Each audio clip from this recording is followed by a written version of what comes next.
नमस्कार मित्रांनो, भावी शिक्षक आणि शिक्षिकेंनो, टिप्स फॉर टीईटी मध्ये मी अक्षय विरकर तुम्हा सर्वांचं स्वागत करतो।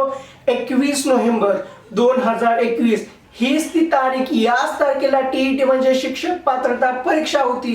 पेपर सुरू होण्यापूर्वी पेपर हातात येईपर्यंत माझ्या मनामध्ये एकच प्रश्न पडत होता की बाबा मी जे काही नोट्स दिलेले आहेत किंवा जे काही सांगितलेलं आहे हे येईल ते येईल असं फापट पसारा खूप काही सांगितलं होतं की खूप काही आश्वासने दिली होती की याच्या बाहेरचं काही येणार नाही। या सर्वांचं टेन्शन मला आलं होतं ज्यावेळेस पेपर हातात पडला, ज्यावेळेस मराठीचे प्रश्न पाहिले त्याच्यामधले सुद्धा 2-3 प्रश्न आले होते।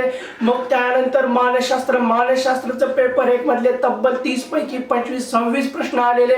परिसर अभ्यास मधलं तर सर्व काही म्हणजे विज्ञान मधलं जशास तसं नोट्स मधलं आलं होतं। हे पाहून मनाला एक मानसिक शांती भेटली किंवा एक मानसिक समाधान भेटलं। आता हे सर्व घडण्याच्या पूर्वी एक छोटीशी पार्श्वभूमी होती। ही पार्श्वभूमी कसली आहे ती मी तुम्हाला सांगणार आहे की एक छोटंसं मनोगत टाइप हा व्हिडिओ आहे। ऑगस्ट महिन्यामध्ये मी एक छोटंसं चॅनल सुरू केलं होतं। हे चॅनल सुरू करण्यामागं कोणता उद्देश नव्हता, काही नव्हतं किंवा फ्युचर प्लॅनिंग वगैरे तसं काहीच नव्हतं। एक छोटासा व्हिडिओ टाकला होता की हाऊ टू क्रॅक टीईटी, म्हणजे ह्या 5 गोष्टी करा आणि तुम्ही टीईटी पास होणार। त्यानंतर तब्बल 1 महिन्यानंतर मी परिसर अभ्यासाचा एक व्हिडिओ टाकला किंवा परिसर अभ्यासासाठी ह्या 3 गोष्टी करा तुम्ही परिसर अभ्यास मध्ये 20 ते 25 मार्क्स आरामात मिळवचाल।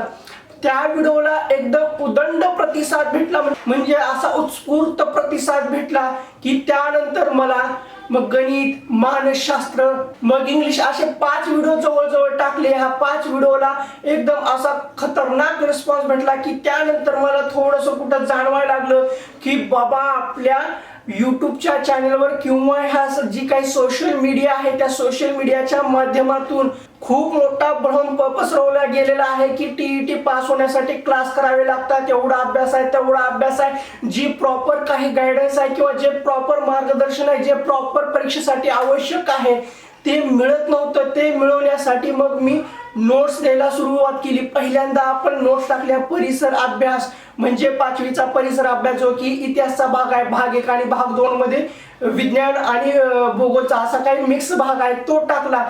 त्या व्हिडिओला 2 दिवसात असा इतका जबरदस्त रिस्पॉन्स भेटला की खूप काही सबस्क्रायबर आपल्याकडे आले। मग त्यानंतर मला आणखीन जास्त दडपण येऊ लागलं की बाबा आता हे लोकांना आवडते, हे विद्यार्थ्यांना आवडते, याच्या माध्यमातून यांचा काहीतरी फायदा होत आहे।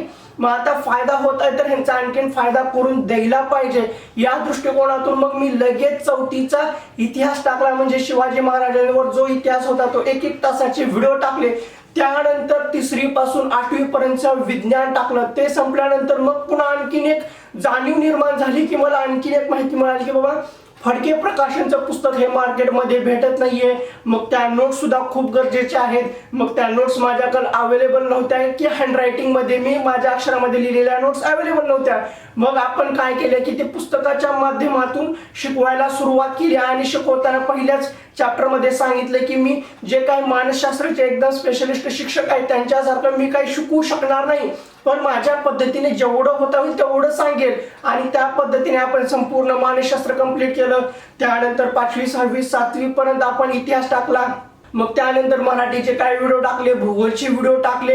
अशा संदर्भात भरपूर एक जवळ 70 ते 75 व्हिडिओच्या माध्यमातून आपण पेपर 1चा संपूर्ण अभ्यासक्रम कव्हर करून घेतला, ज्याच्या माध्यमातून ज्यावेळेस परीक्षा झाली, परीक्षा झाल्यानंतर कमेंट बॉक्समध्ये असे खूप जणांचे अभिप्राय येऊ लागले की सर खरंच फायदा झाला। आणि ज्यावेळेस मी पेपर देत होतो त्यावेळेस मानसशास्त्र वाचल्यानंतर खरंच मनाला एक समाधान वाटलं की बाबा आपण जे काही सांगितलं होतं, ज्या गोष्टी सांगितल्या होत्या की मानसशास्त्रामध्ये असं येईल असं येणार नाही, ते सर्वच्या सर्व जशास तसं आलं। तुम्हाला आणखीन विश्वास बसत नसेल तर तुम्ही सर्व नोट्स पाहू शकता, चेक करू शकता, रिचेक करू शकता पेपर। त्याच्यामधून तुम्हाला लक्षात आलं असेल की बाबा जे जे सांगितलं होतं ते सर्व आलेलं आहे। पण याच्या मध्यंतरामध्ये एक गोष्ट घडत होती की आपण ज्यावेळेस परीक्षेच्या जवळ आलो एकदमच परीक्षा कॅन्सल झाली, पुढे ढकलली गेली। मग सगळ्यांच्या मनामध्ये संभ्रम निर्माण झाला, भ्रम निर्माण झाले, मानसिक संतुलन कमी ढासाळत चाललं, मग जास्त टेन्शन यायला लागलं. त्यावेळेस टेन्शन न येण्यासाठी आपण एक व्हिडिओ टाकला. मग मध्येच दिवाळी आली, दिवाळीमध्ये मग महिलांसाठी खूप त्रास होत होता. महिलांच्या ज्या काही समस्या होत्या त्या समस्या घेऊन आपण त्या महिलांना डेडिकेट एक व्हिडिओ टाकला. त्याच्या माध्यमातून महिलांना थोडंसं उत्साहित केले की बाबांनो अभ्यास करा, दिवाळी काही कधीही येत जाईल. मग त्यामधून असे खूप काही अभिप्राय तर येऊ लागले की अक्षरशः मग मला सुद्धा आणखीन इतकं जबरदस्त वाटू लागले की बाबा नाही, आपण जे दिले ते कमी आहे, ह्याच्यापेक्षा आणखीन आपल्याला खूप काही द्यायला पाहिजे. मला तिथून आणखीन एक प्रेरणा भेटली. मी त्यांना प्रेरणा देण्यासाठी, त्यांना उत्साहित करण्यासाठी व्हिडिओ टाकला, पण त्यांच्याच माध्यमातून मला आणखीन जास्त प्रेरणा भेटली. मग आणखीन जास्त चांगल्या प्रकारे सांगण्यासाठी उत्साह वाढला. मग आणखीन जास्त चांगल्या प्रमाणे सांगण्याचा प्रयत्न केला. ते सर्व झालं, सर्व ठीक झालं. परीक्षा आली, परीक्षा झाली. मग आपण आन्सर की टाकली. आन्सर कीच्या माध्यमातून बऱ्याचशा काही कमेंट आल्या. त्याच्या माध्यमातून मग समजले की सगळ्यांना चांगला पेपर गेला, काही जणांना पेपर चांगला गेला नाही. का चांगला गेला नाही तर त्याच्या मागे काही त्यांचे कारण असू शकतात. जे काही कारण असू शकतात किंवा जे काही कारण आहेत ते आता त्याच्यावर जास्त विचार करत बसू नका.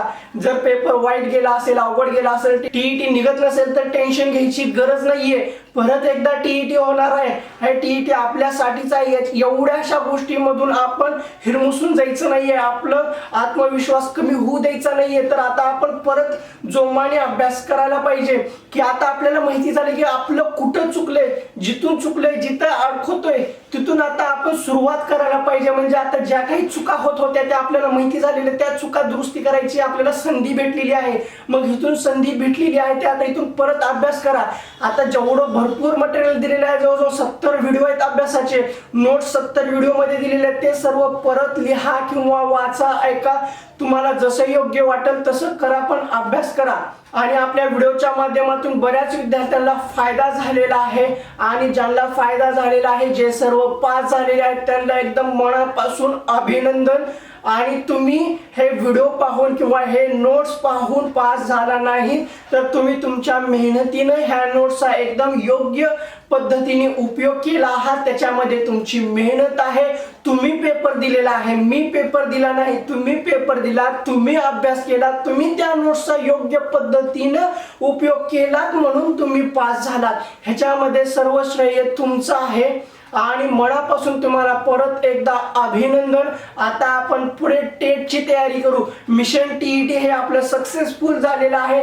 पण ज्या विद्यार्थ्यांचं मिशन टीईटी सक्सेसफुल झालेलं नाहीये त्यांनी हिरमुसून किंवा उदास होऊन काही टेन्शन घ्यायचं नाहीये. परत आपण आणखी नव्या जोमाने तयारी करू, ह्याच्यापेक्षा चांगल्या पद्धतीने तयारी करू. त्यामुळं जास्त टेन्शन घेऊ नका. आणि आता जे काही पास झालेले आहेत किंवा आता फायनल आन्सर की येईल त्याच्या माध्यमातून तुम्हाला समजून जाईल. तर त्यासाठी आता तुम्ही लागली टेटची तयारी करा. आता टेट संदर्भात सुद्धा आपण असं टीईटीच्या माध्यमातून जसं प्रबोधन केलं किंवा जसं मार्गदर्शन केलं किंवा जशा काही टिप्स दिल्या तशाच आपण टेट साठी देऊ. कारण टेट सुद्धा मी स्वतः देणार आहे. आणि पहिल्यांदा सांगतो की टेट मी याच्या अगोदर दिली नाही, फर्स्ट टाइम मी टेट देतोय. आता मी जो काही अभ्यास करणार आहे, मी जसा काही अभ्यास करणार आहे तोच मी तुम्हाला सांगणार आहे. त्याच माध्यमातून आपण अभ्यास करणार आहोत. कारण टीईटी होण्यापूर्वी मी तसं आश्वासन दिलं होतं की आपण सर्वजण मिळून टेटची आणि सीटीईटीची तयारी करू. तर आता अभ्यास करत करत आपण टेटची तयारी करणार आहोत. तर हाच होता एवढा सर्व लेखाजोखा मिशन टीईटी बाबत, जो की यशस्वीरित्या सक्सेसफुल झालेला आहे. आता आपण टेटच्या मागे लागू. आपण पुढल्या व्हिडिओमध्ये टेट संदर्भात सर्व एकदम व्यवस्थित माहिती घेऊ.